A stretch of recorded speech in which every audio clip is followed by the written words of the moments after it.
mais uma vez reunidos com o intuito único de nos esclarecer, solicitamos a ajuda daqueles que seguem à frente, de forma a nos inspirarem para que nós consigamos desenvolver o nosso raciocínio de forma a compreender a proposta que nos é dada pela obra e, posteriormente, vencer as barreiras que nos impedem de aceitá-las.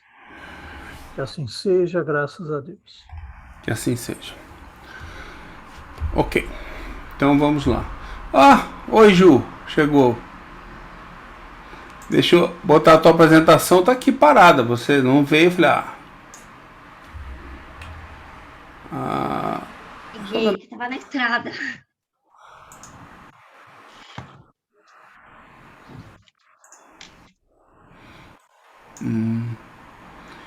Peraí então.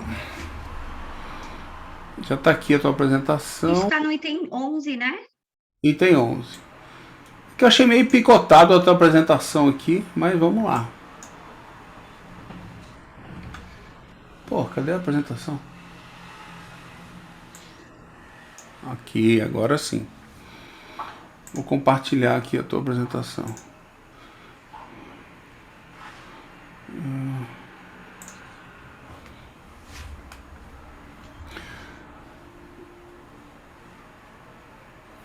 É porque ela parece estar meio picotada aqui, né?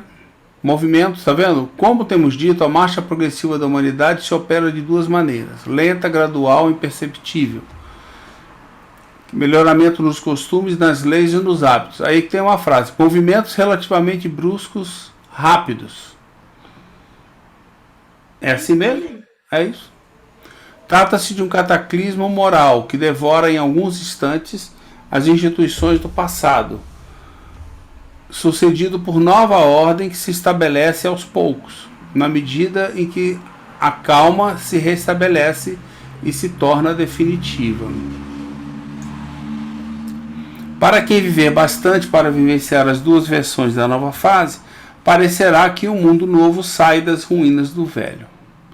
O caráter, os costumes, os hábitos, tudo mudou. Deve-se a que, de fato, surgiram homens novos, ou melhor, regenerados. As ideias levantadas pela geração que se extingue deram lugar a ideias novas da geração que surge.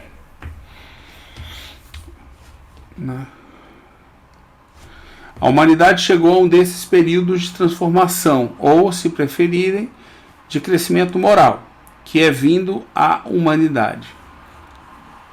Da adolescência passa a idade adulta. O passado não satisfaz mais as suas novas aspirações, suas novas necessidades. Já não pode mais ser conduzida pelos mesmos meios. Não se prende mais a ilusões e prodígios. Amadurecida, sua razão pede alimentos mais nutritivos. Porque aqui, se a gente pensar lá, né, no capítulo 9, ele coloca que a humanidade está no período de gestação da moralidade. Ela está despertando para as questões morais, né? E aqui, quando ele põe no slide, ele coloca aqui, ó, o passado não satisfaz. Aí onde você estava mesmo?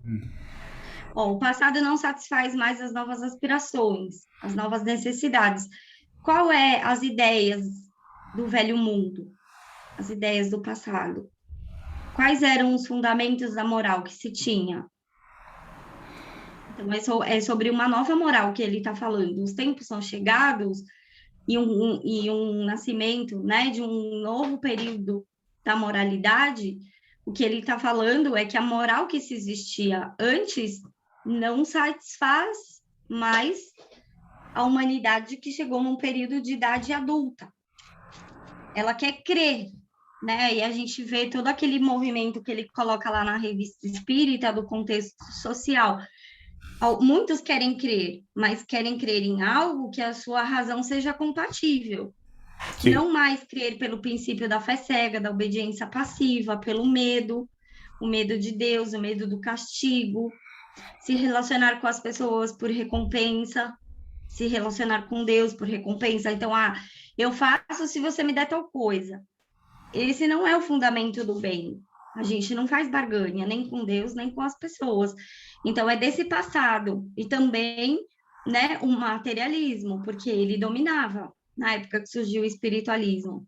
Então, o que ele vai dizer? Vai em busca do prazer, do que lhe é útil hoje, porque a morte não existe, que é a doutrina do nada, daquilo que é do utilitarismo. Então, esses entendimentos da moral não satisfazem mais a humanidade. E aí ele está falando também do processo de imigração e imigração dos espíritos. Num momento que uma alma desencarna, ela vai ter um despertamento maior no mundo espiritual, vai compreender as suas responsabilidades, e quando ela volta, né, quando ela reencarna, ela já tem essa inclinação ao bem dentro dela. Não sei se ele falou da inclinação já na semana passada ou se ele vai falar. Então, ele vai falar mais para frente. Perfeito. Então, vamos em frente. Diante de um presente efêmero, sente que seu destino é compreendê-lo por inteiro. Por isso, olha para o passado e o futuro e adquirir uma consoladora confiança. 12. Quem tenha meditado sobre o Espiritismo e suas consequências, sem se limitar aos fenômenos, compreende que ele abra à humanidade um novo caminho, descortinando os horizontes do infinito. Ao iniciá-la nos mistérios do mundo invisível, o Espiritismo mostra seu verdadeiro papel na criação, papel perpetuamente ativo, tanto no estado espiritual quanto corporal.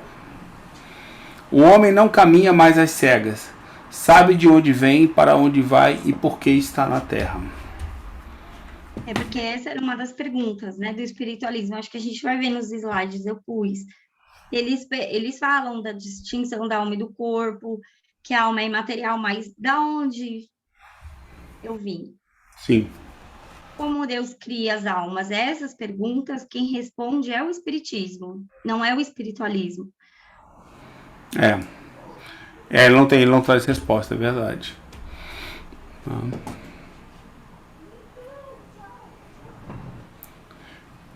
O futuro se mostra a ele em sua realidade, livre dos preconceitos, da ignorância e da superstição.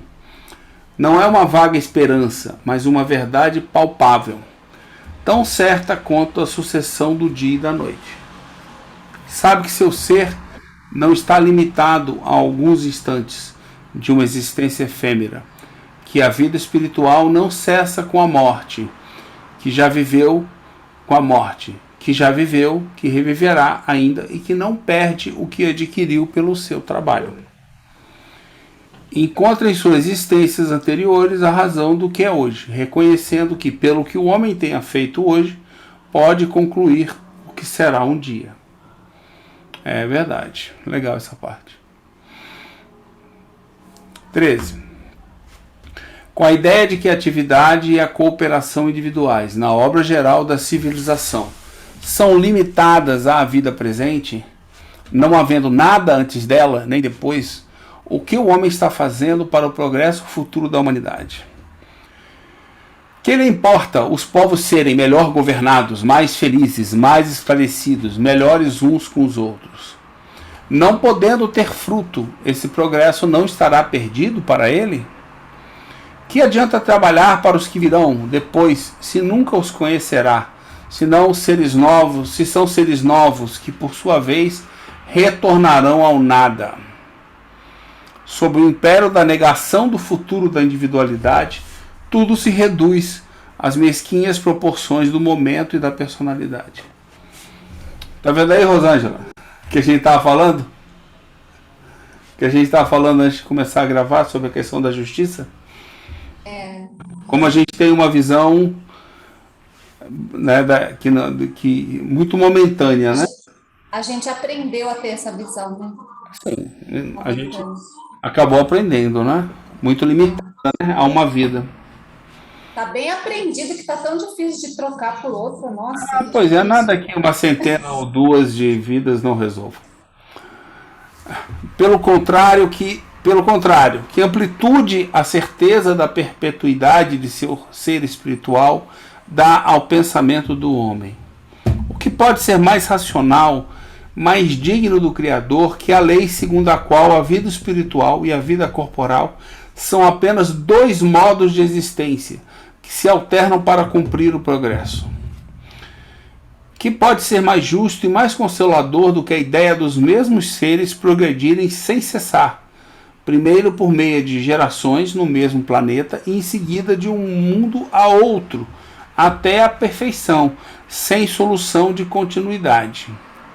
Dessa forma, todas as ações têm uma finalidade, porque trabalhando por todos, trabalha-se para si próprio, e reciprocamente, de tal modo que o progresso individual e o progresso geral jamais serão improdutivos, pois servirão às individualidades e gerações do passado, num patamar evolutivo mais alto. E aqui, lembrando que subentende-se, né, que quem está estudando a Gênese já estudou o céu e o inferno. Então, essas questões que ele está colocando aqui na Gênese é o que a gente está estudando de quarta-feira no céu e inferno. A gente está exatamente nesse trecho, quando ele vai falar, né, das relações de cooperação entre os espíritos. Ele vai falar do progresso individual e, ao mesmo tempo, né, coletivo, quando ele vai trabalhar também a questão da felicidade. Então, tudo que ele trabalhou lá, aqui ele está fazendo um complemento, está dando uma pincelada naquilo que ele aprofundou lá no Céu e Inferno. Eu também estou exatamente nessa leitura no livro Céu e Inferno, que eu estou lendo aqui. No estudo que a gente está fazendo de eu quarta, estou exatamente nessa página. Nesse trecho. Eu também. É bem interessante ver que ele repete os pensamentos, né, dele. Ele repete. Ele dá prosseguimento, né? Ele vai dando prosseguimento e evoluindo e usando o conhecimento anterior. Não. Isso é importante. Ok. E aqui ele está também questionando muito a questão materialista, né? Ele está fazendo um embate, né? Porque o progresso que a gente tem jamais é improdutivo. O bem que você faz, ele não se perde com a morte. É uma conquista de uma virtude sua. Então, ele está trazendo esses questionamentos, que o novo fundamento da moral é o ato do dever, é o bem. Né? Que a gente vai ver mais separadinho os fundamentos da moral nos slides. Mas aqui ele está fazendo, né? Ele não vai trazer toda a teoria psicológica, a gente trouxe um pouquinho nos slides. Mas aqui ele está fazendo um embate sobre essa visão materialista, né? Que a individualidade, ela sobrevive e que tudo que você conquista se tornam virtudes e que você leva com você.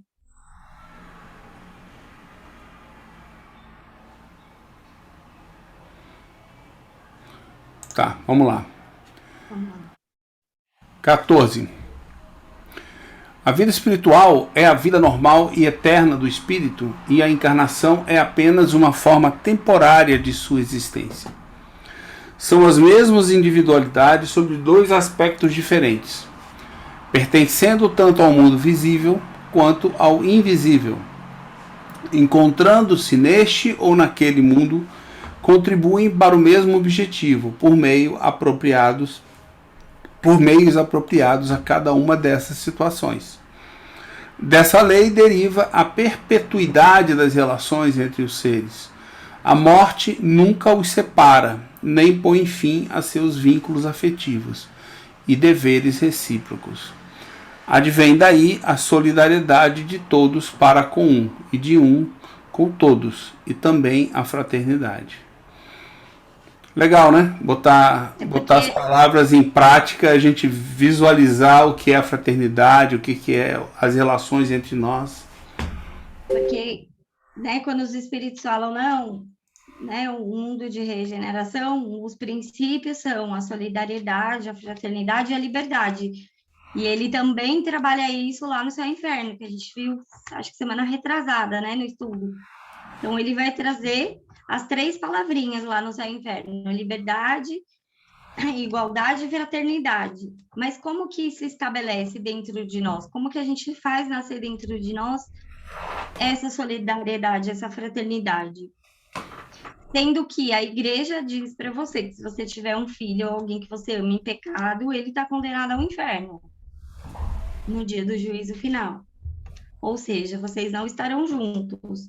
E o materialismo vai dizer o quê? A morte é o nada. Não se estabelecem vínculos de afeto depois da morte.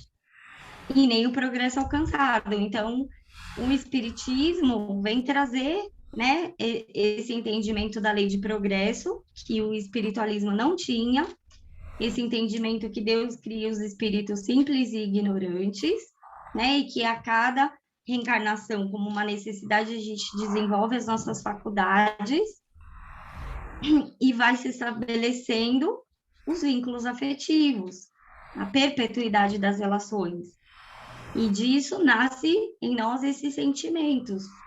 Né? O filho que eu, né, pari, que eu criei, que eu eduquei, e vamos supor, veio a falecer antes de mim, esse laço de afeto, ele se perpetua, ele não acaba. E aí, se a gente expande, porque muitas vezes a gente traz muito para a matéria, mas a gente expande. Quantas reencarnações eu tive? Quantos filhos eu tive em outras vidas? Quantas mães e pais eu tive? Qual é a minha família? Não, e assim, se você pensar no contraponto, né, Ju? Liberdade, fraternidade, solidariedade. Como é que você vai ter solidariedade ou fraternidade sem liberdade? Ou seja, se você segue alguém, ou seja, a pessoa está indo numa direção, eu vou atrás dela. Ou alguém me manda ir naquela direção. Eu não tenho liberdade. Como é que eu vou ter solidariedade? Pode ser que eu conheça outras pessoas, mas nunca mais a veja porque ninguém me mandou na direção daquelas outras pessoas. Quer dizer, não dá para você ter solidariedade plena e fraternidade plena sem liberdade e vice-versa, né? Quer dizer, se eu tenho liberdade, eu tenho uma ferramenta para poder escolher e perpetuar as relações e ajudar um ao outro, ser fraterno, compreendendo que o que está acontecendo aqui não é só aqui, continua e vai embora, né? Quer dizer, está tudo ligado, você não consegue fazer essas coisas em pedaços, né? Alguém chegar e te prometer, não, relaxa que se você fizer isso, você vai ser uma pessoa solidária, né? Ou você vai ser fraterno. Não dá, né? Faz isso aqui, não, peraí. Eu vou fazer na medida que eu acredite que seja, como você disse, né? A moral do ato do dever, né? De que eu tenho que fazer pelo bem e não para conseguir algum resultado. Aí a coisa encaixa, né? Eu achei interessante ele colocar aqui também, no segundo parágrafo do 14, é esse que a gente está lendo, né? Ele coloca dessa lei, que no caso me parece que é a lei da reencarnação que ele está falando aí, né? A lei de progresso. Porque a gente reencarna, então assim, o presente, nós que estamos aqui no presente, a gente vai voltar no futuro. Então, se a gente deixar melhor aqui, né? Se for melhor aqui, deixar uma sociedade melhor, a gente vai lá na frente vai ter também. Aí ele coloca aqui, advém daí a solidariedade de todos para com um e de um por todos, e também a fraternidade. Os homens somente viverão felizes na terra quando esses dois sentimentos tiverem entrado em seus corações e costumes, pois então adequarão as suas leis e as instituições. Aí a gente vai ver a tão sonhada justiça social. Que então, mas você percebe que ele coloca a mudança, né, nos homens, para que daí os homens mudem as leis e as instituições. Adequarão o fundamento da moral, as leis e instituições. É o homem que vai transformar de acordo com o seu progresso, porque senão é aquela moral externa. A lei me diz o que fazer e eu só faço por obediência à lei. Então, um novo fundamento da moral é sempre pela liberdade. Então, você faz uso da sua liberdade, da sua inteligência racional e da sua vontade para agir no bem, para ter leis justas. A solidariedade, a fraternidade é o bem que eu desejo para mim, é o bem para todos. As oportunidades são para todos. Viver num mundo feliz, ou ele coloca aqui, né? Os homens somente viverão felizes na terra, né? Então, viver num mundo feliz. Quando através da gente, aí ele fala aqui, né? Tiverem entrado em seus corações e costumes. Olha só que coisa interessante. A gente está acostumado a algo totalmente contrário. Então, por mais que entre no meu coração, que eu sei, lógico que eu sinto o que você está sentindo, eu sei a dificuldade que você está passando, mas os costumes, a gente está muito acostumado no outro tipo de pensamento, né? Que é totalmente heterônomo, né? Que é assim, a vida única, é o que eu fizer aqui, pronto. Não tem consequência. Ele finaliza com a influência do meio. E as pessoas que eu amo, eu vou ter relacionamento com elas aqui agora, depois acabou, né? Então, é todo um costume que está enraizado e que a gente vai conseguir mudar, começando agora. Porque a felicidade é o que ele vai tratar no céu e inferno. O que é a felicidade para o espiritismo? Né? Se ele já está falando no céu e inferno que a felicidade não é individual, porque aí senão ela seria egoísta e triste, né? Então, quando ele está falando aqui, ele já trabalhou esse conceito lá no céu e inferno, que também foi adulterado. Então, para que sejamos felizes aqui na Terra, na matéria, é uma felicidade coletiva. Quando a maioria dos espíritos estiverem agindo no bem. O bem para mim, que é a moral egoísta, não, o bem para todos. Né? A oportunidade para todos. Então, a Gênese, né, quando a gente agora tem a oportunidade de estudar o céu e o inferno, a gente vê a riqueza do que Kardec trabalhou e como faz sentido tudo que ele trouxe, né? Junto com os espíritos, com a espiritualidade, anos de estudo, trazendo um novo fundamento da moral, né? E essa relação, se a gente pensa, a gente tem que ampliar, porque o materialismo ele vai trazer ali, porque te é útil, e ainda ele está questionando. Se eu sou materialista, eu não tenho nem por que deixar bens, não tenho por que investir no estudo do meu filho, na educação dele, porque eu nem vou ver, talvez, a educação, o futuro dele, porque o futuro não existe. Talvez eu morra antes, então eu vou gozar o agora, o presente, eu vou ir pela emoção do prazer, eu vou buscar o que me é útil, agora, neste momento. E o Espiritismo vai trazer esse novo entendimento. A felicidade que vocês pensam, né, aí na matéria, ter uma boa casa, ter um bom carro, são coisas que aí ficam. Mas o que você leva são as questões morais que você desenvolveu.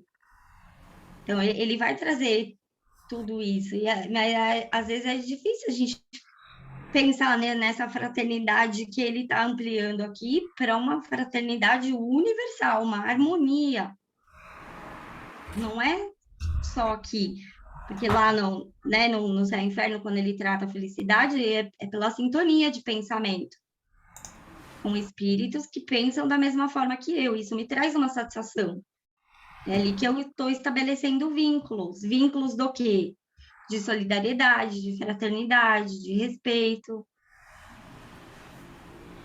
Mas ele vai aprofundar, acho que nisso, mais para frente. Não, é interessante, realmente, você chamou a atenção a uma coisa interessante, né? Como o estudo do céu e inferno embasa e facilita o entendimento da Gênese, né? Realmente, e aí é aquilo que eu já ouvi, acho que até o Lucas falar, o Paulo, é que você não tem como contradizer, negar o que está no céu e inferno. É muito básico, entendeu? É muito básico e muito aparente, assim, muito transparente o que está lá. E aí automaticamente você conecta e embasa toda a Gênese, né? E aí, se você pegar a versão adulterada, nada vai encaixar com nada na versão adulterada. Então, vamos lá, vamos mais à frente. Os homens somente viverão felizes na terra quando esses sentimentos tiverem entrado em seus corações e costumes, pois então adequarão a eles suas leis e instituições. Este será um dos principais resultados da transformação que se realiza. Como conciliar os deveres da solidariedade e da fraternidade com a crença de que a morte torna os homens, uns em relação aos outros, eternamente estranhos? Pela lei da perpetuidade de relações, que une todos os seres, o Espiritismo fundamenta esses dois princípios nas leis naturais. Faz dele não somente um dever, mas uma necessidade. Pela lei da pluralidade das existências, o homem se relaciona ao que se fez e ao que fará com os homens do passado e os do futuro. Já não pode dizer que nada tem em comum com os mortos, pois uns e outros se encontram constantemente neste e no outro mundo, para ascender juntos à escala do progresso, prestando um mútuo apoio. Interessante pensar nisso como uma lei, né? Lei da perpetuidade das relações. Quer dizer, a gente está sempre se relacionando, sempre, né? No mundo espiritual e aqui. A fraternidade não mais se restringe a alguns indivíduos unidos pelo acaso, durante a curta duração efêmera de uma vida, mas é perpétua, como a vida do espírito, universal como a humanidade, a qual constitui uma grande família, onde todos os membros são solidários uns com os outros, qualquer que seja a época em que viveram. Tais são as ideias que resultam do Espiritismo e que serão provocadas por ele entre todos os homens quando estiver universalmente difundido, compreendido, ensinado e praticado. Do sentimento de fraternidade nasce o de reciprocidade e os deveres sociais, de homem a homem, de povo a povo, de raça a raça. Desses dois sentimentos, bem compreendidos, inevitavelmente surgirão instituições mais proveitosas ao bem-estar de todos. Olha que é importante que ele põe, né? Quando estiver universalmente difundido, aí a gente precisa, depois, né, que isso chegou, compreender o espiritismo verdadeiro, as leis morais, né, as leis naturais. Quando eu compreendo, eu tenho a capacidade de ensinar, de multiplicar isso, e aí sim, praticar. Aí sim se instaura. Quando todo mundo pratica, e não quando meia dúzia praticam e levam os outros. E os outros seguem. Isso aí não está ainda... Então, é sempre pela faculdade da razão. Eu preciso compreender para praticar, porque daí eu sou um agente moral. Eu escolhi livremente, refletidamente, né? Ele fala aqui que a fraternidade é uma lei, né? E aí ele coloca aqui, a fraternidade, sinônimo da caridade pregada pelo Cristo. Então, assim, o Cristo, ele não inventou nada. Ele estava seguindo a lei que é a fraternidade. Sim. Não inventou nada. Então, a gente não tem que seguir o Cristo, a gente tem que seguir a lei, que é a fraternidade. E a lei está dentro de nós. Isso.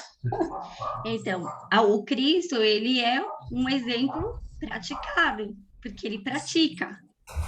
Isso, ele é o exemplo dele, guia porque ele praticou. Então, a palavra dele não é morta, ele tem, né, na prática... Ele é um guia, um modelo. No entendimento, é porque ele praticou, e não porque ele falou, porque não é ele que falou, que inventou, é uma lei, ele só obedeceu a lei, que está na consciência dele. Então, a obediência no sentido de você compreender a lei. Porque se você obedece cegamente, você não está sendo um agente moral. A gente tem que tomar cuidado com a palavra obediência. Porque o Paul Zanetti ele também tá obedecendo usa esse a lei. termo. a gente tem uma obrigação moral. A partir de que momento? A partir do momento em que eu compreendo e escolho a minha ação. Então, aí eu tenho uma obrigação moral, que é muito próximo do que o Espiritismo diz. Você tem o desenvolvimento da sua liberdade, do seu senso moral, e a partir desse momento é que nasce a sua responsabilidade pelos seus atos, né? Nasce a responsabilidade séria, porque aí você compreende e escolhe. Você não obedece passivamente. Ô, Ju, então ele não está obedecendo a lei. Ele está... cumprindo, no sentido de ter o entendimento. Ele está cumprindo o dever dele. Isso. Ele não está obedecendo a lei, ele está cumprindo o dever dele, segundo a consciência dele. Porque que lei? A lei divina. E por que ele executa a lei? Ele age de acordo com a lei. As ações dele estão de acordo com as leis divinas, porque ele compreende. Porque ele já compreende, ele é um criador. Ele é um espírito mais avançado que nós. Tanto que ele fala, eu e o Pai somos um, né? Porque ele é mais avançado que nós, porque ele conquistou isso, né? Sim, né? Que é o que a gente estudou no capítulo 2, né? Os espíritos superiores, eles compreendem o pensamento de Deus. Porque Kardec não questiona a visão de Deus, veremos a Deus. E aí, que visão que a gente está esperando? Uma visão material? Eu quero ver Deus, quero pegar pelos sentidos da matéria, do tato.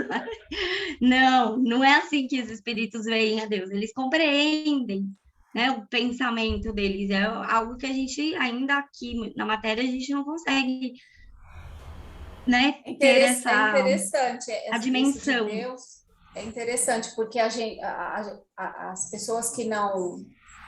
elas querem... a figura materializada, ou sei lá, em forma humana, para elas dizerem assim, tá, então eu acredito que você existe, você Deus, né? E aí teria que ter alguém materializado dizendo para ele o que ele tem que fazer. Aí ele vai falar assim, não, então você é Deus, você vai dizer para mim o que eu devo fazer de bem, e daí eu vou fazer. E daí é a obediência de novo, né? E aí não há razão. Agora, se ele sente Deus, não é uma figura, não é um ser, né? Ele sente. Não, Deus não é sentimento. Deus aí é compreensão. Deus não é sentir Deus, é compreender Deus. Acho que foi a melhor colocação que essa palavra fica melhor. Compreender, ou seja, compreender porque são leis. Assim, você acredita que Deus existe? Não, eu não acredito, porque se eu for me deixar levar por acreditar, porque a gente acredita no que a gente vê e toca, né? Apesar que isso é controverso com a nossa ciência, a gente tem aí teoria científica aí da física quântica, essas coisas aí. A gente tem muita coisa aí que a gente não vê e não toca, né? Mas daí é um ser que vai te mandar, vai falar para você, você faz isso, você faz aquilo, que é o que os homens concluíram, né? Que Deus é um ser que castigava, que punia e que criou você para os caprichos dele, vamos supor, né? Criou o diabo, criou os demônios, por aí vai. Agora, se é vamos dizer, um ser, a gente pode dizer um ser, que a gente não sabe, né? Que a gente precisa pensar em relação a esse ser que eu acredito, né? Que eu sinto, que eu acredito, que a minha razão me leva a pensar assim, não foi eu que fiz tudo isso, né? Foi algo que fez. Então, eu posso dar esse nome aí, posso dar esse nome de Deus. Mas esses espíritos... Quando a gente pensa no Cristo, em Deus, né? Como ele fala, né? Os mandamentos. Amai a Deus sobre todas as coisas e o próximo como a si mesmo. O que é o amor? O amor é uma emoção igual a paixão. Eu tô apaixonada, que é aquela coisa que você age sem pensar, sem raciocínio. Quando você vê, você já fez. Eu li isso aí também no Céu e Inferno e li na Gênesis também, que o Sátiro me indicou aqui para eu ler o bem e o mal, né? Aí eu fui mais para frente e li.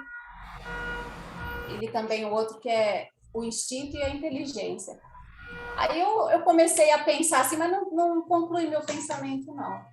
Porque tem uma nota de rodapé lá no Céu e Inferno, que daí encaixa lá a palavra amor. Aí eu fiquei pensando, né? A palavra amor, no entendimento que a gente tem.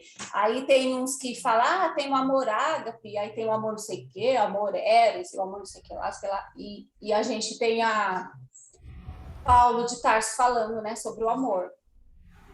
E engraçado que o amor lá não está como algo não é um sentimento do espírito. Me corrige, Juliana, se eu estiver errada. O sentimento mas tá como é do espírito, as emoções a personalidade é do corpo. encarnada, ela, né? É a personalidade encarnada.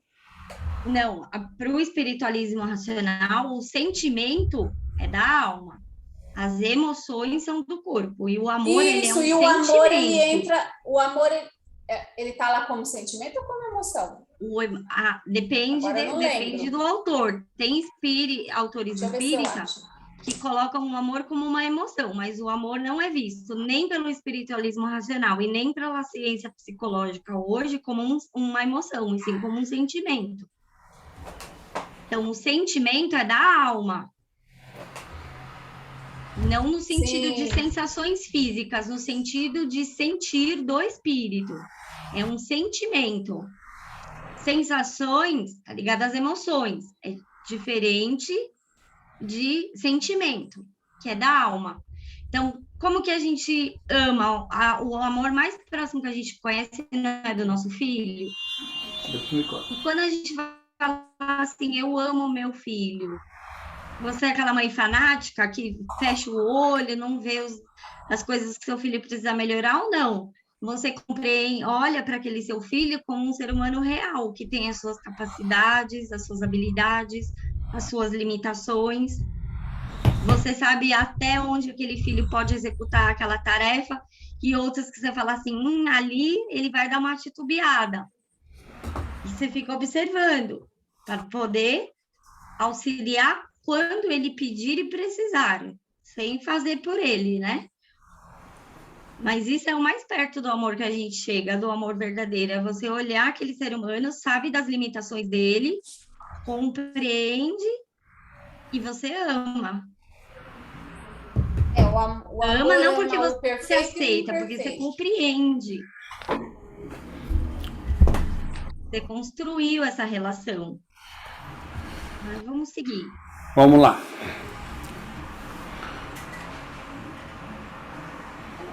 Easy.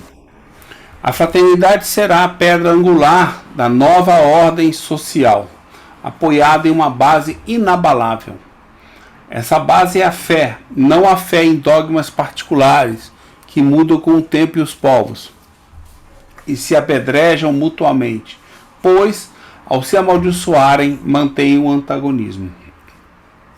Mas a fé nos princípios fundamentais que todos podem aceitar: Deus, a alma e o futuro. O progresso individual ilimitado, a perpetuidade das relações entre os seres. Isso é legal, né? Essa parte é bacana. É porque a fé é racional que ele está falando, né? Justamente. A nova base que vai estabelecer a fraternidade é Deus, a alma e o futuro. Mas não um Deus religioso. Né? Porque o materialista é a negação.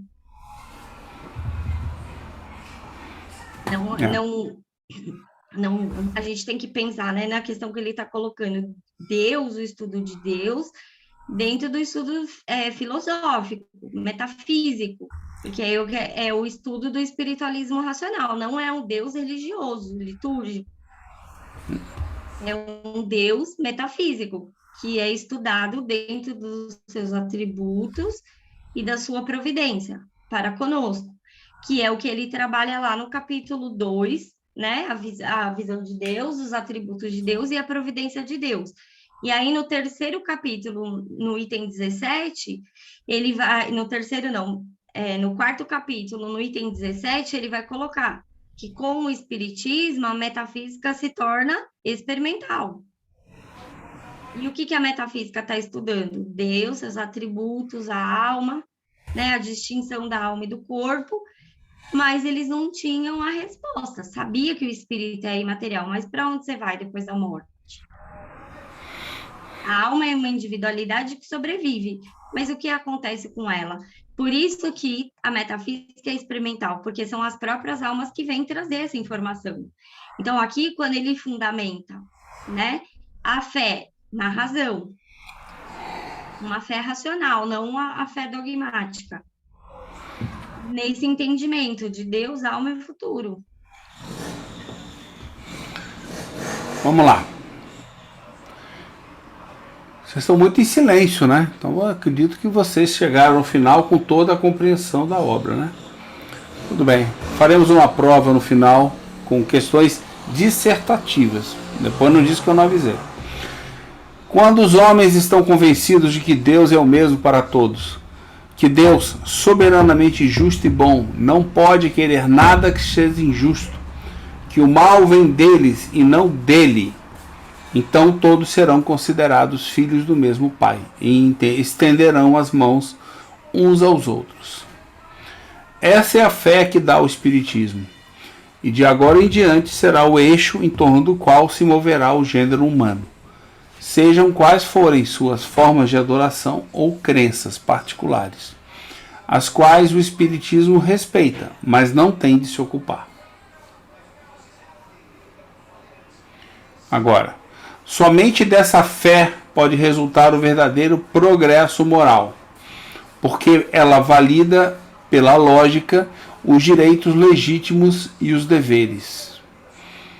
Sem ela, o único direito é o da força, e o dever se reduz a um código humano imposto pela coação.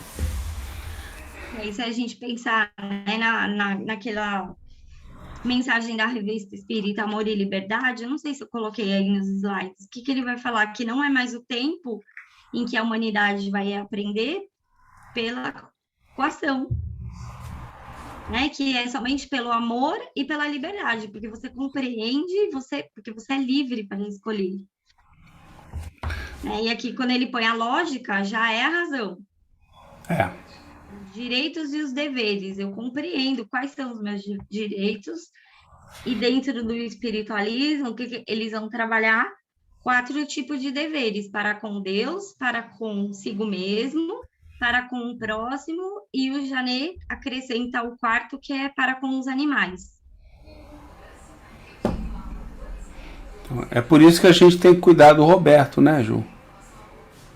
Aí ele lá é animal.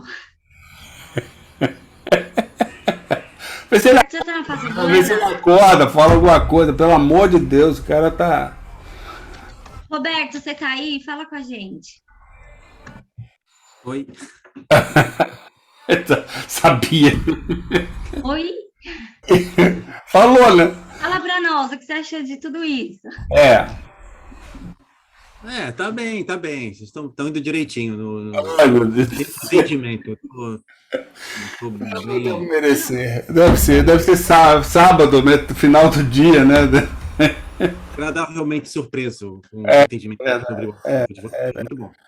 Continue assim, vocês estão bem. O Rony também tá quietinho, o Marcos. O Rony é meu discípulo, ele fica só... O Marcão, ele sai, aí ele come um pouquinho de torresminho, aí ele volta.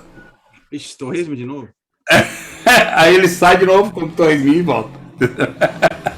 Uma coisa interessante que dentro dessa conversa que a gente estava falando, como a gente está impregnado pelo mundo material, né?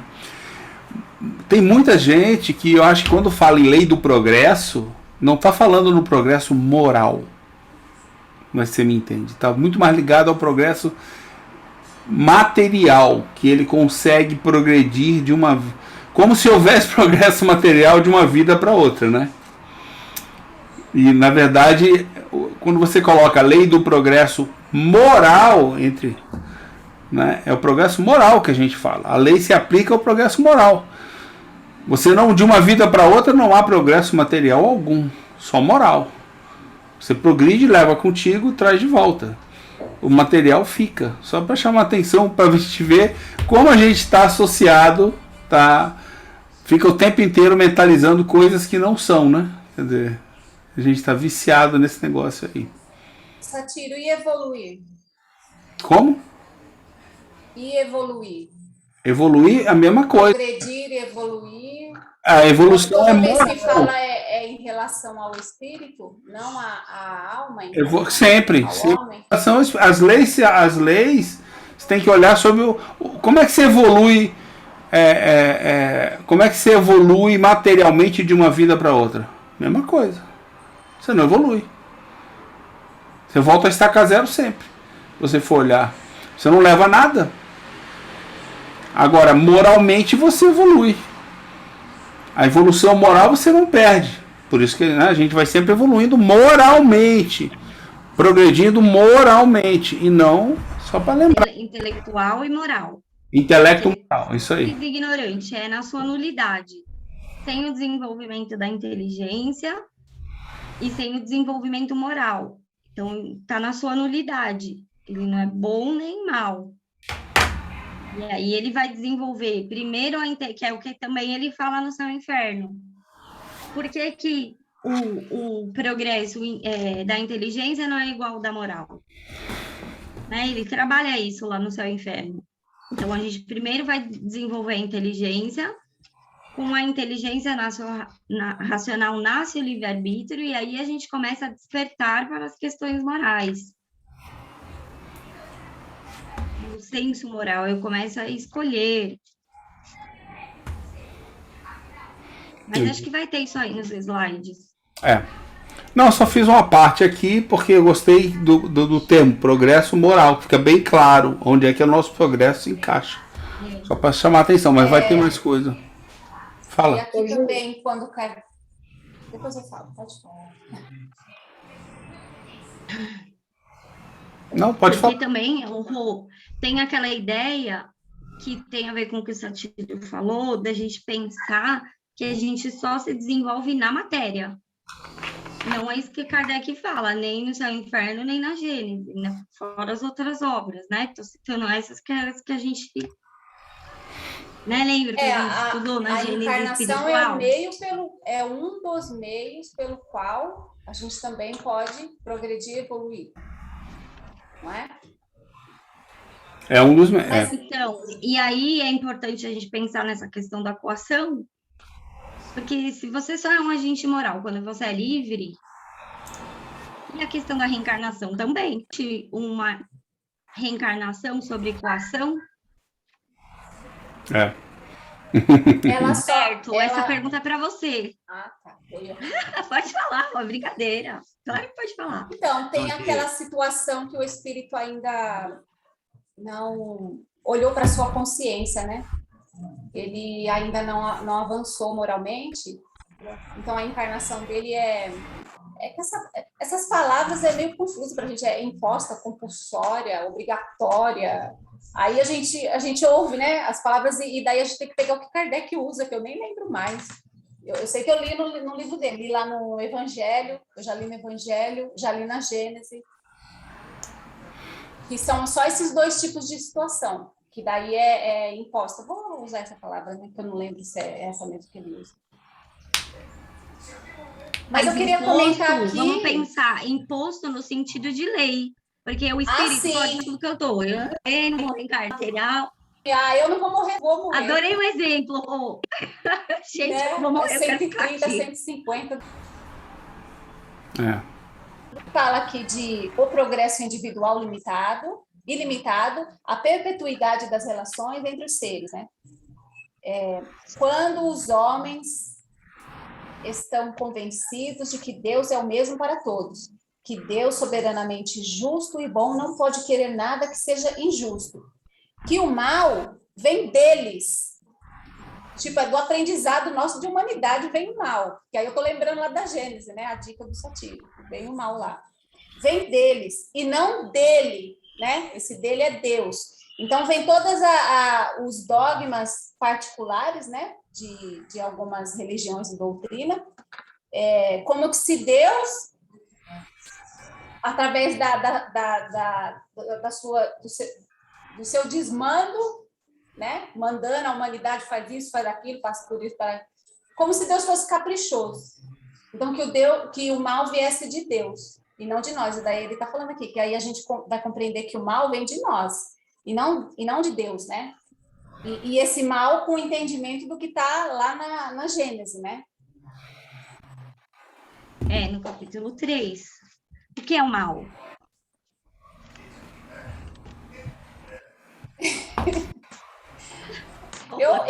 Eu dei uma lida lá. É prova, né, amigo? Mas, assim, resumindo, o mal é as nossas sucessivas tentativas de se desenvolver e viver e fazer nossas escolhas e ir evoluindo, né? A nossa liberdade quando a gente conquista a liberdade, né? Desenvolve o raciocínio e tal, de nossa vontade e da nossa razão. Então, assim, o quanto que a gente tem de ideias que no desenvolvimento da humanidade surgiu, que subjugou tantas pessoas, né? E que ainda hoje a gente está meio que amarrado nelas. A gente já tem consciência de que está com essas ideias e que não são elas, mas a gente tá com costumes, né? Criou-se um costume. E daí, para esse costume modificar, né? É um trabalho, né? Então, trabalho nas ideias. O que ele fala lá, né? No item 7, pode-se dizer que o mal é a ausência do bem, como o frio é a ausência do calor. Sim, o mal não é mais um atributo distinto, porque ele está questionando, existe um ser criado para fazer o mal com a permissão divina, né? E aí ele está falando de um mal moral, um mal físico, ele faz essa separação, que todos somos submetidos na matéria, mas existe um ser voltado totalmente para o mal? Com a permissão divina ainda? Não, né? A ideia do homem desenvolveu esse tipo de ideia, né? Que aí seria o diabo, então, né? Mas aí ele vai falar, não existe... Porque ele queria justificar o mal, né? Vai ter que justificar o mal em alguma coisa. Se Deus é o criador de tudo, ele criou, então, esse ser... Então, e aí a gente tem que pensar sempre pela metafísica, pelos atributos. Sabe o que é? A gente pode pensar o mal como uma estagnação. O mal é quando você estagna, quando você não quer ou permite que o resto avance. Conservar do jeito que está. É a ideia de... Não, veja, não é bem conservação, é não permitir o progresso. Então, é estagnação. Estagnação é o mal. Ah, não. Enquanto você, por exemplo, você está numa posição, essa posição te satisfaz, tudo bem, vai usufruindo dela. Se num determinado momento você perceber que essa sua posição está te satisfazendo, mas está prejudicando os outros, e você permanece, ela já foi absorvida, você já aprendeu que aquilo lá é positivo para você. Mas você percebe que aquilo lá está prejudicando os demais, então você tem que mudar. Senão você estagna, então você vai fazer um mal para você e para o restante do pessoal que está ali. Sobretudo para você, porque você já tem a compreensão, o resto nem está percebendo isso. Todas essas doutrinas, o que elas visam? Elas visam buscar algo idealizado, estagnado, contemplativo, não existe. Então, o mal para mim eu interpreto assim, que é claro que é algo que está estagnado, fluindo no potencial, parado. É um mal. Por isso que é importante agitar isso aí. Vê aquela parábola dos talentos de Jesus. O que ele fala para o outro que ficou com medo? Perdeu. Tudo, não tem jeito. Tudo tem movimento. Você quer estagnar? Não tem. Estagnação moral também é a mesma coisa, não tem. Então, é um mal que você faz, sobretudo para você. E, às vezes, você estende esse mal aos demais, no ponto de vista daquele momento na matéria. O exemplo do filho pródigo também, né? O pai dele deixou ele ir. Aí ele fez tudo que ele quis. Aí ele voltou totalmente mudado. Mas por escolha própria, ele mudou por escolha própria. Aí qual que é a do irmão? O que o irmão fez? O irmão ficou, O irmão- eu fiquei aqui, fiz isso. Então, ele ficou no mesmo. O que o Ele irmão ficou estava no visando? mesmo. Ele tinha aprendido alguma coisa, ele não tinha aprendido nada. Não, Ele fazia ficou aquilo no visando a mesmo. recompensa, ou seja, no futuro eu vou usufruir disso tudo, porque eu obedeci, mas não era a vontade dele fazer aquilo lá, não. Ele demonstrou que não tinha essa vontade. Ele estava visando Porque uma quando o irmão recompensa, dele um voltou, reconhecimento. quando o irmão dele voltou, ele se sentiu todo injustiçado. E aí ele foi fazer as reclamações para o pai. Então. Por quê? Porque ele estava fazendo com interesse. Estava com interesse. Olha, eu vou obedecer meu pai. Ele respeitava o pai? Não. Ele obedecia visando, no futuro, ficar com tudo aquilo. Era falso. A gente nota ali naquela parábola. Ele está o quê? Ele está sendo bonzinho, ou seja, ele criou um personagem, criou uma atitude que não era a atitude que ele queria. Porque na hora que foi posta a prova, viu-se qual era a atitude dele. E faz uso dessa frase, né? O filho pródigo, como se fosse a ovelha negra da família. Todo esse conceito que põe em cima, né? De que é o mal, que é o rebelde. Toda essa ideia de que é uma má postura, né?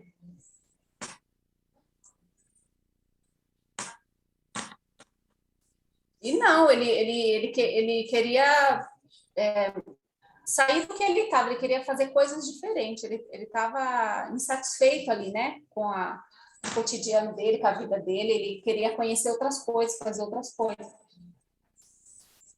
E usufruir, né, usufruir do que ele tinha lá. E o pai dele permitiu, deu a parte dele. Muito interessante, né? Hoje eu consigo olhar para essa parábola assim, nossa, fica muito rica. Hoje, essa parábola fica muito rica.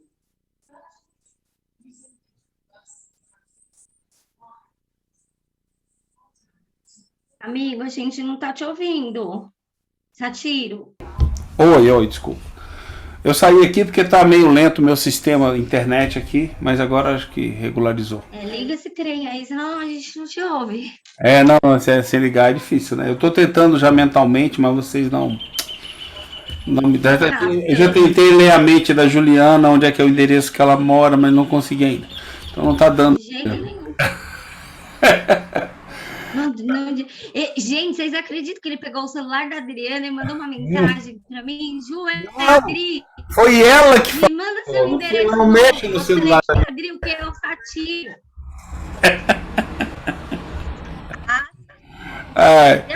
O que eu falei é o seguinte, que a gente está planejando o estudo do Evangelho que vai levar 5 anos, só por causa dessas parábolas e tudo que a gente vai discutir do que a gente aprendeu agora, como muda a leitura, né? Eu estava relendo umas partes do Evangelho e é risível, né? As interpretações que a gente fazia e de dar me perdoe aí, mas eu dou gargalhada. Eu estava relendo aqui, estava mexendo nos livros aqui, achei um monte de Evangelho, né? Já separei para dar aqui.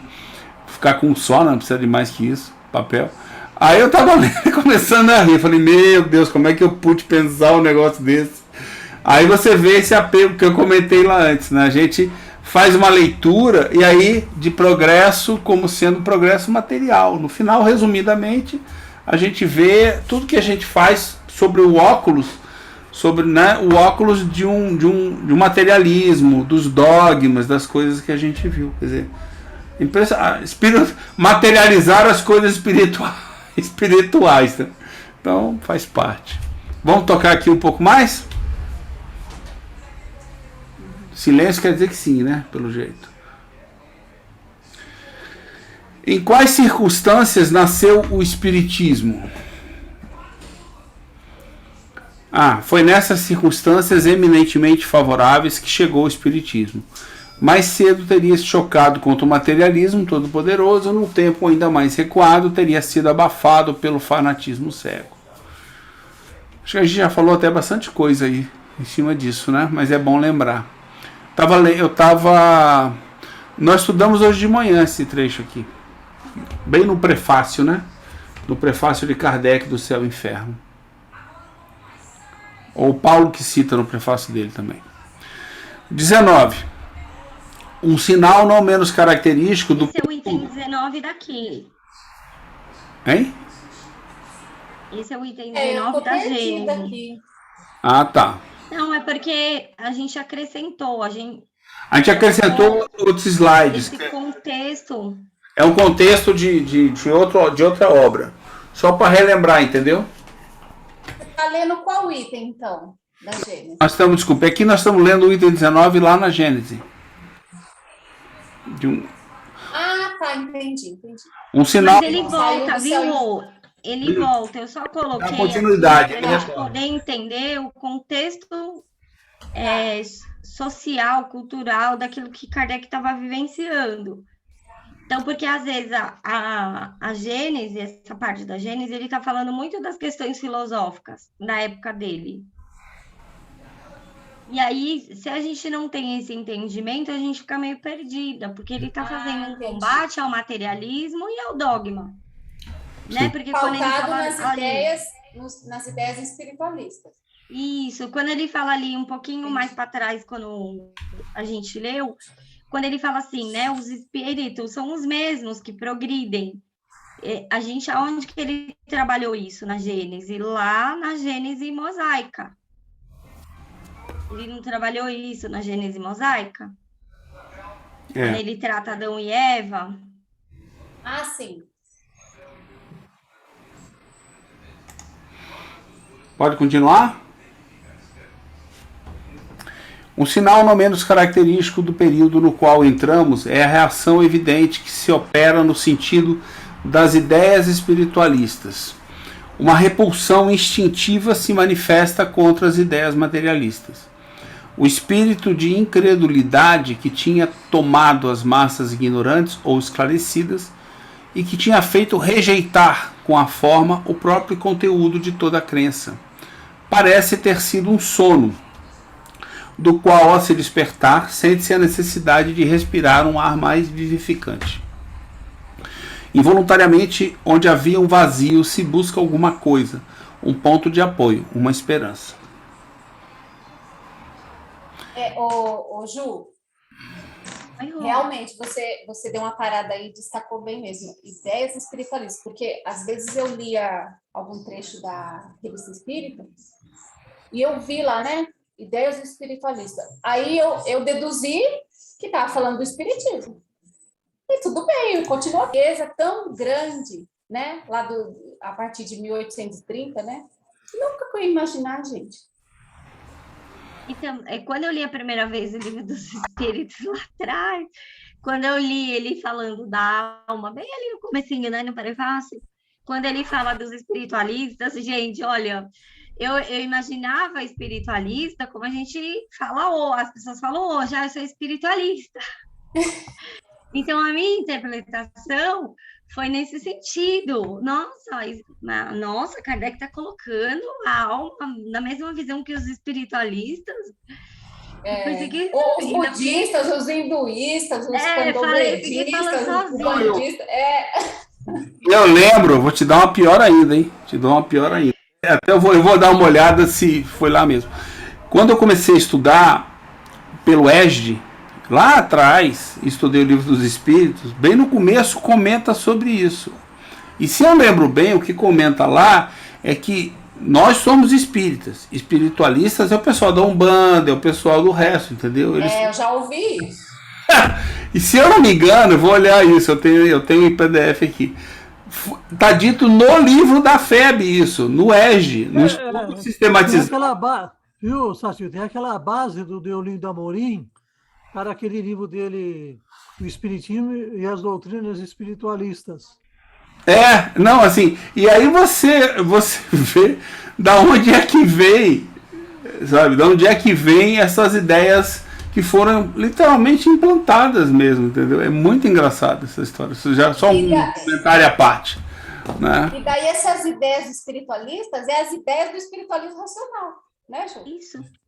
Mas é que a gente não tinha, né, Rô? Assim, por isso que eu sou muito feliz, assim, com toda a oportunidade desse resgate que o Paulo, todo mundo que trabalha com ele, né, trouxe esse entendimento, a parte psicológica. Eu também sou muito grata a esse trabalho do Paulo e de outros também. Nossa, então, uma coisa dica com... Uma coisa que acontece muito vocês vão ver um embate, as pessoas consideram, né, aqueles pessoal que é dito mais estudioso, fala assim, o espiritismo é positivista. E uma das maiores críticas que eu vejo, por exemplo, principalmente do pessoal mais ligado ali à FEB, quando você cita Rousseau, eles falam, Rousseau, o Augusto Comte critica o Rousseau e fala isso do Rousseau, e o Rousseau não é considerado um espírito bom. O problema não é nem isso. Os espiritualistas racionais tinham por base o Rousseau. Era uma das bases deles. E onde vem toda essa confusão? Como é que os caras vão pegar um cara que negou a existência de Deus, como Augusto Comte, para criticar o Rousseau? Então você vê aonde chega a incoerência. Um cara que acreditava só na matéria, que é o Comte, criticando o Rousseau. O Rousseau, a vida dele, não tem condições. É a ignorância mesmo da história do termo, né? Aí você coloca trechos do livro do Rousseau, como eu já fiz uma vez num grupo de Facebook, comecei a colocar trechos do livro do Rousseau. Aí alguns lá, colocar coisa depois dele desencarnado não vale. Isso é o espírito dele que escreveu isso, depois de desencarnado é fácil. Não acredito. Aí eu falei, gente, isso daqui é o Rousseau vivo que escreveu. Aí sabe o que o pessoal falou? Sorte dele, parou a discussão ali, só escreveu isso. Sorte dele. Quer dizer, eles não sabem nem o que estão, porque para você criticar, você tem que ter lido. Se você não leu, você tem que ficar quietinho. Os outros me disseram. Os outros te disseram, pode ter lido errado. Ou pode nem ter lido. O outro também disse para ele está repetindo. Entendeu? É triste isso. Mas aí vem, assim como os espiritualistas, essas ideias que vocês falaram de espiritualista, foi exatamente quando eu li a primeira vez, a mesma coisa eu tive. Essa ideia de que todo mundo está considerando católico, está falando com o hindu, está falando com o budista, está falando com...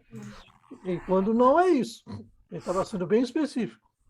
Espiritualistas da época dele.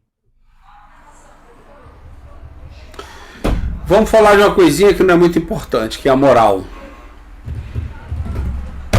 Que a gente quase não tem importância. Não. Ju, vamos lá? Você que segue a moral da igreja, Juliana, entendeu? Que é dogmática, heterônima, ou vai dizer que você não é heterônima? Pra cima de Moá. Aí, Roberto, quando a gente fala, tá vendo? Ser perfeito aqui, você não sabe que é só o Roberto? Só tem o Roberto. Aqui em casa eu mando, todo mundo obedece. Principalmente o marido. Você é o todo. Mas em casa é cômodo essa moral heterônima. Nossa, tão bom. Com os filhos, com o marido, nossa, vai ser o último lugar que eu vou mudar. Tá bom. Vai ser o último lugar que eu vou mudar, é ótimo. Putz, grilo. Meu Deus. Aqui em casa é assim, você fala assim, não deixa a roupa no chão. É a mesma coisa que você falar, deixa a roupa no chão. Mas aí, provavelmente, é que você não está sabendo comunicar. Não, você não está sabendo se comunicar, entendeu? Aí é por isso. A culpa não é deles, não. Somente meu amigo. Eles não são eles não são obedientes. Não são. Meu Deus, onde tá indo essa conversa macabra? Daí você aprende, não pode pegar um porrete para atacar. Não pode. Não pode. Violência no espiritismo. Para com isso. Pelo amor de Deus. Tem que ter a paciência, né? Isso, muita paciência. Pega lá a roupinha, não pode deixar jogada. Muita paciência. Né? Então vamos lá. Moral. Na igreja, a moral é dogmática, heterônoma, é uma relação com Deus por meio de castigo e recompensa. No materialismo, ela é uma moral do egoísmo e do interesse. Heterônoma, submissão à lei da sociedade. Olha quanto materialista tem aí, tá vendo? Submissão à lei da sociedade, isso me lembra Pois é. Estava conversando antes. Pois é. Já que foi você que disse, não fui eu. Então, espiritualismo racional. Moral autônoma como sendo a condição natural do espírito humano. Você vê a diferença, Rô? Entre o que nos impregnar, ou seja, a gente acha que vai ser recompensado por Deus, ou você tem algum interesse quando você está fazendo alguma coisa, entendeu? E você vai estar sempre querendo seguir a lei do homem, a lei da sociedade, né? Ou seja, não tem nada de, né? Espírito racional não, é uma moral autônoma, ou seja, eu vou fazer o que eu tiver que fazer, o que eu quiser fazer, o que eu decidir fazer, na medida que eu tenha a condição de fazer, de escolher, né? E vai evoluindo, tá? Eu anotei aqui para mim, né, na capa do livro, moral autônoma, dar a lei a si mesmo. Não é dar a lei, né? Seria escolher é cumprir a lei de Deus, né? Que aí a lei fica muito vago, né? A lei que está na consciência, né? É porque a lei dos homens, ela é muito... Eu tirei do contexto, né? Está aqui no livro Nem Céu Nem Inferno. E heteronomia, submeter-se à lei dada por outros. Isso mesmo. Até mesmo quando você cobra de alguém alguma coisa, muitas vezes você está cobrando porque foi cobrado. Então você está submetendo antes de submeter o outro. E se eu sou submetido, por que eu não posso submeter o outro? Mas você começa, sei lá, começa essa doideira que a gente está falando aí. Mas percebe a diferença de moral? O que tem por trás de cada uma disso daí? E a moral ela pode ser para o bem e ela pode ser para o mal. Isso é que eu acho mais interessante, sabia? Porque eu imaginava, né, na minha ignorância, imaginava que falou de moral é sempre o bem. Que quando não é assim, não. Não é assim. Quando a gente imagina ela circunscrita, circunstancial ao tempo que a gente vive, a moral dos nossos tempos não é a mesma do passado. Não será a mesma no futuro. Aí você começa a embananar tudo, entendeu? Acho que a melhor definição talvez seja alguma coisa tipo a moral do ato do dever. Né? É a moral, a verdadeira moral, né? A moral de você agir por você e você da melhor maneira que você conseguir. E daí como a gente inicia lá, a gente é criado simples e ignorante, a gente vai, através da reencarnação, vai evoluindo, vai desenvolvendo a razão, né? A imaginação e...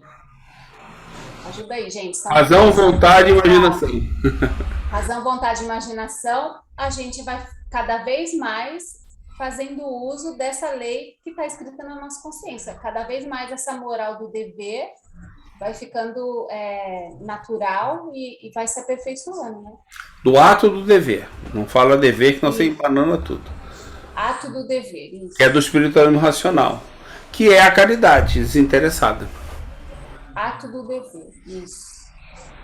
Porque essa palavra dever me trazia alguns traumas, né? Porque na minha infância, eu chegava em casa com um dever para fazer, né? O professor falava, eu quero dever, pronto. Aí tá. Final de semana, chegava lá, falava com a mãe, falava com o pai, eles nunca tinham tempo. Aí as minhas irmãs é 1 ano mais velha que eu, uma, e a outra 2, 3, e ninguém tinha tempo. E eu ficava ali chorando, quebrando minha cabeça, tentando resolver ali, não conseguia, né? Chegava lá na escola, não tinha cumprido o dever. Então, esse trauma todo com essa palavra dever. Então, eu nunca usei, no meu linguajar, nunca usei. E agora eu estou passando a usar, porque agora eu compreendo. É o ato do dever. E aí, pessoal? Dever é aquilo que você deve fazer, mas quem está agindo com moral autônoma, ele faz aquilo porque ele não vê outra, é aquilo que ele deve fazer, ele faz com vontade de fazer, ele sabe que é o certo fazer. Né? Só que a gente é ensinado a fazer o dever que alguém passou para a gente.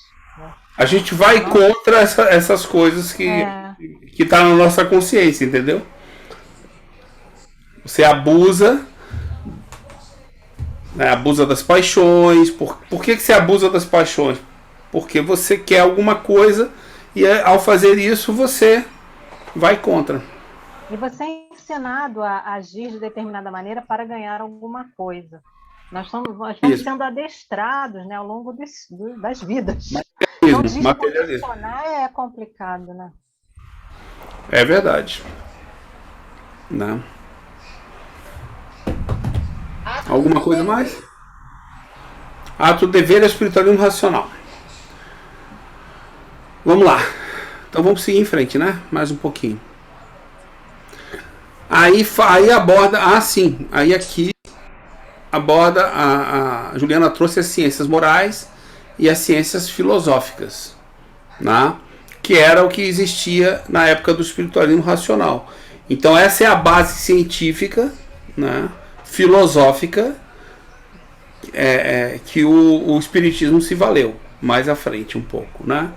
Então existiam as ciências psicológicas e as ciências metafísicas, né? Então a ciência psicológica estuda o espírito humano, né? Percebe que é o espírito do homem, né? As faculdades da alma que o homem tem. E aí você tinha, na época, a psicologia. Isso eram cadeiras da universidade, tá? Só lembrando vocês. Quem não sabe, isso aí eram as cadeiras da universidade. Você tinha a psicologia experimental, que estuda os fatos do espírito humano. A lógica, que nada mais era que a razão, né? Das faculdades da alma. O estudo da lógica, que é o estudo do que é verdadeiro, né?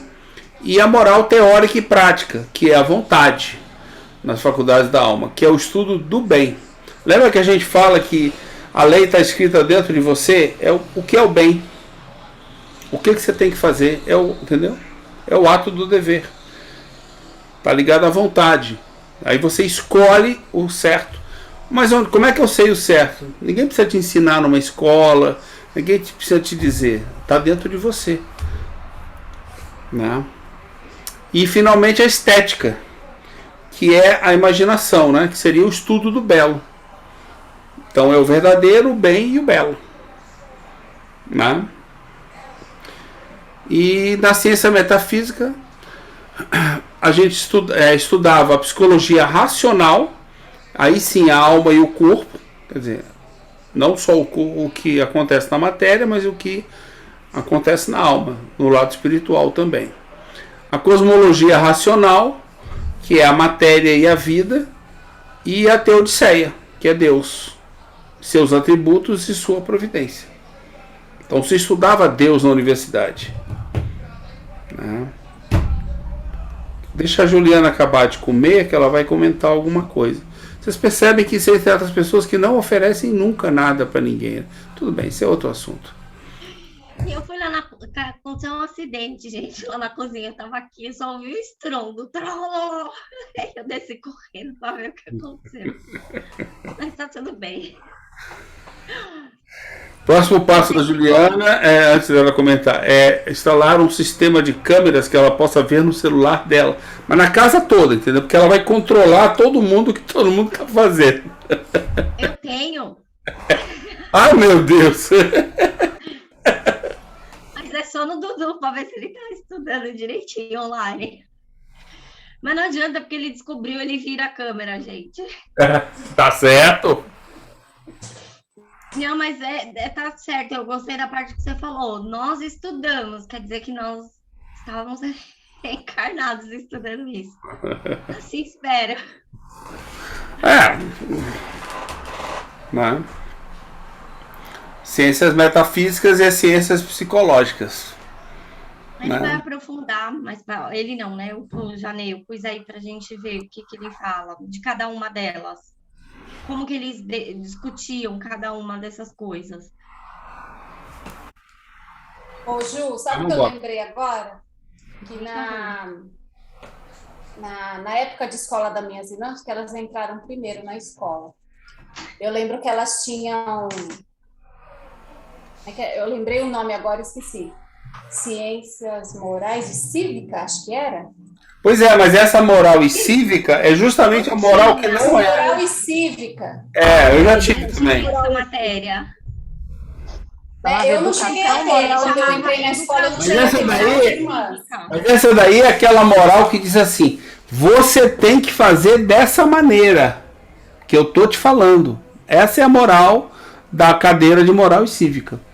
Por isso... Mas eu fiquei imaginando aonde que se encaixaria hoje isso que a gente está descortinando, né?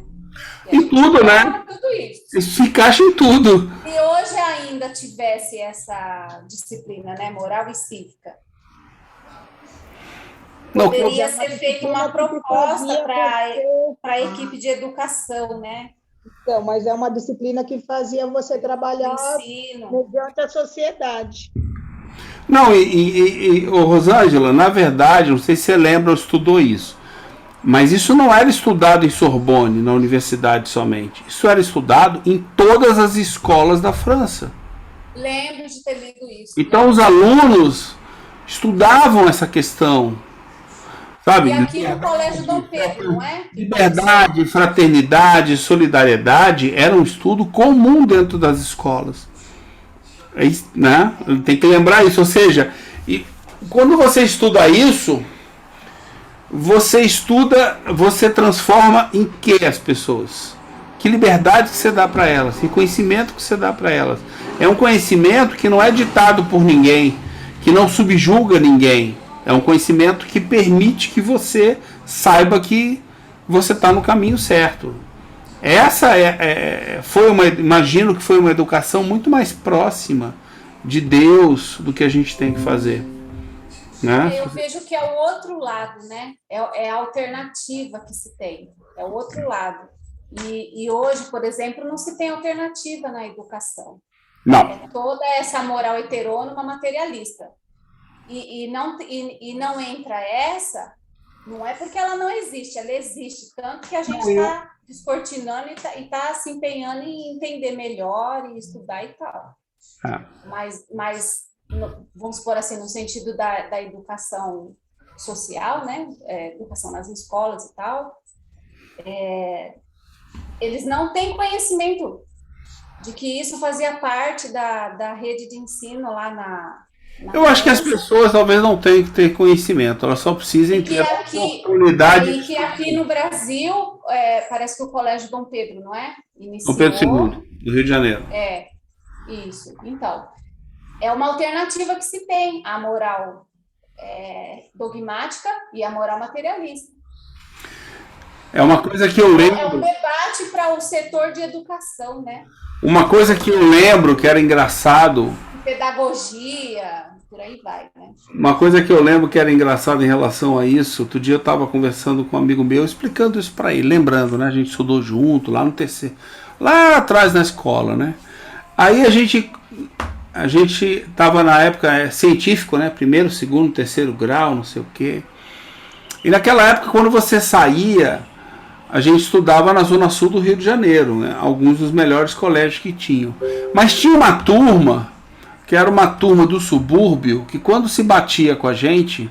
São Paulo teve um colégio parecido, que eu já vi até um documentário muito bom. Que quando se batia com a gente nas festas, nos lugares... A conversa era diferente no sentido assim, eles tinham um pensamento filosófico sobre a vida, e eram jovens como a gente, né? E que às vezes nós não tínhamos. Os melhores colégios do Rio de Janeiro sempre foram católicos. Santo Agostinho, Santo Inácio, pode citar um São Bento, olha só os nomes dos colégios. Então a gente aprendia muita coisa, mas não aprendia a pensar certas coisas como eles. Então eles davam nó na gente, entendeu? Eles davam nó, assim, em matéria de conhecimento. Quem é que era esse pessoal? Onde é que eles estudavam? Colégio Dom Pedro II. Aí hoje faz sentido, entendeu? Quer dizer, naquela época você ainda tinha um ensino que hoje eu sei que não tem mais. Hoje não existe mais esse ensino no Colégio Dom Pedro. Foi sublimado. Foi, aliás... Não, o meu filho estuda lá, não tem isso, mas existe, mas a gente tem que lembrar o seguinte, que no Brasil existe um teórico, que foi o Paulo Freire, que ele tem raízes no Piaget, que falava de autonomia, e tem raízes em Kant. O pessoal fala muito do Paulo Freire, questão político-partidária, porque é a questão das fake news, mas a pedagogia dele, e que é base da educação nacional, está nos documentos, mas não é aplicado exatamente, porque a gente tem um monte de problema na educação no Brasil. A gente tem problema de formação de professor, então são poucos os professores no contexto que conhecem a pedagogia da autonomia, de dar elementos ao aluno para ele mudar a sua realidade, para ele pensar criticamente, para ele questionar o que está sendo feito, para ele poder sair do lugar que ele está e crescer. Então, é uma pedagogia, exatamente pedagogia da autonomia. Então, a gente tem o documento base teórica, alguém que falou sobre isso, que é conhecido no mundo inteiro, mas a gente ainda não aplica. Mas, quem sabe, um dia, a gente, né, caminhando para frente, a gente vai conseguir aplicar. Retoma. Eu acho que assim, eu não sei como foi feito, não conheci, eu conheci as pessoas assim, mas eu nunca. Mas era um diferencial, entendeu? Você conseguia discutir com o cara, debater, e eles tinham argumentos que desmontavam a gente, entendeu? Isso não só em concursos, mas numa simples festa, entendeu? Você tem aquele grupo lá do Dom Pedro. Não, os alunos do Pedro II continuam sendo diferenciais, sabe? Quando a gente vê um aluno falando numa assembleia, eles realmente falam assim, esse menino é aluno ou é um pai jovem? Porque realmente eles ainda são... eu tive alguns depoimentos que não me disseram isso, mas eu não sei. Realmente eu estou fora do Rio há muito tempo, mas... Não, olha só, eu realmente vivo ali dentro, e eu tenho uma experiência dentro de casa. Eu crio meu filho nós criamos aqui sem dar nenhuma doutrinação religiosa, porque a gente escolheu, até porque nós temos filosofias diferentes, eu e o pai dele. Então, ontem mesmo, a gente teve uma conversa ontem à noite, ele veio conversar comigo exatamente sobre esse capítulo.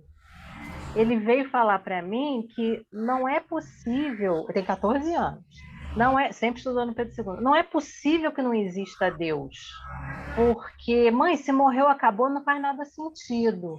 Mas se fosse assim também, esse espiritismo, então tinha que ser religião de todo mundo. Mas não dá para ter uma religião todo mundo. Eu falei, mas aí que tá, não é uma religião. Então, olha só, ele consegue chegar... É isso que eu estou te falando, mas é esse raciocínio que é liberto na minha época. Pois é, porque não teve nada imposto, uma hora a pessoa vai pensar sozinha. Porque ela tem questão de pensar, né? E eles desmontavam a gente justamente pelo viés dogmático que a gente tinha. Ou seja, nunca ninguém explicou pra gente, ou nunca ninguém fez a conexão da ciência, que é meramente materialista, ficavam dois compartimentos. Então você discutia a ciência, ou você discutia a vida em cima de dogmas. E eles questionavam, eles não tinham uma resposta, mas eles questionavam as coisas e faziam jogos de pensamento que a gente vai falar, porra, vamos debater de novo com esses caras, sabe aquele negócio assim? É difícil aí obrigava a gente a pensar, a descobrir caminhos e conversar com os professores, coisas que eles nunca... Quando você chegar no padre, esquece, né? Eu estudei no Santo Agostinho. Chegou no padre, tinha um padre lá que falava um pouquinho, o resto não falava, entendeu? Eles não falavam, eles simplesmente bloqueavam, não, isso aí não é por aí, tá errado, ponto, acabou e deu. Os professores não, eles abriam um pouco mais, mas com muito tato, né? O cara tá dentro de um colégio católico, né? Assim, realmente é um dogma, né? Você falar qualquer coisa contra os padres lá, né? Você literalmente... Acontece, amigo, o que aconteceu comigo, eu fui expulsa do ensino religioso. Não! Não, lá tinha não, expulsa não, eu fui convidada a não participar mais, porque não era obrigatório. Não, você começa a lembrar dessas coisas e começa a ver como você está no lugar certo mesmo, Juliana. Como o mundo é moldado, né, Ju? Você começa a ver, por exemplo, eu sou crismado, né? E nenhum amigo meu do Santo Agostinho não é crismado. Mas teve alguns que não fizeram a crisma. O que aconteceu com esses que não fizeram a crisma? Não passaram do segundo ano, do primeiro ano, segundo ano. Não passaram do primeiro ano. Você tem a opção de crisma na 8ª série, primeiro ano. É o limite. Excepcionalmente, alguém do segundo ano faz. Muita gente, por algum motivo, vai saber qual, não ficou lá. E eram pessoas que questionavam a religião, entendeu? Aí os padres olham de banda, na hora que tem que dar um 10º a mais pro cara passar de ano, não dá, entendeu? E aí por aí afora vai, né? Acho que me passaram para falar assim, acho que passa logo para acabar logo, para ir embora logo. Desculpa aí, a gente estendeu a conversa aí, mas vamos voltar então na próxima aula na questão moral aqui, tá bom? Aí a gente segue daí para diante, Ju. Pode ser? E se quiser, amigo, pode pôr o slide lá no grupo, que aí ia ficar melhor, o pessoal que quiser ir estudando. Tá bom, eu jogo lá agora. A parte que não tá na Gênesis, que é a parte do espiritualismo. Bem lembrado, eu vou jogar lá. Né, quiser dar uma olhada, dar uma verificada, e qualquer dúvida, questiona, né? Pergunta. É verdade. Bem lembrado. Eu vou jogar lá. Quem pode fazer uma oração de encerramento aí? Vamos escolher alguém. Tem várias pessoas que estão escondidas, né? Sem aparecer. Vamos ver aqui quem são elas. Quem são as escolhidas. Autonomamente, claro, né? O seu Mário tá aí. Seu Mário, aparece aí, faz um agradecimento pra gente, como diz a Rosângela. Fugiu. Então, um agradecimento. Aí apareceu o seu Mário. Por favor, seu Mário. É Mário, né? Desculpa. É o hábito. De nada, obrigado.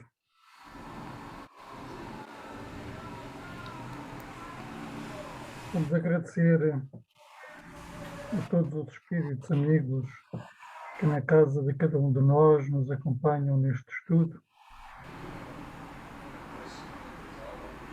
aumentando a nossa capacidade de compreensão, de encadeamento de ideias,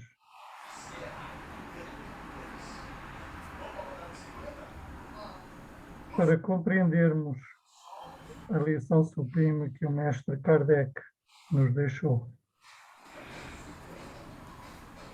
Que a sua paz, o seu amor possam permanecer conosco, hoje e sempre.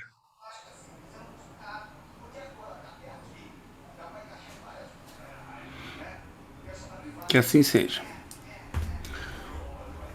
Bom final de semana, amigos. Deixa eu parar a gravação.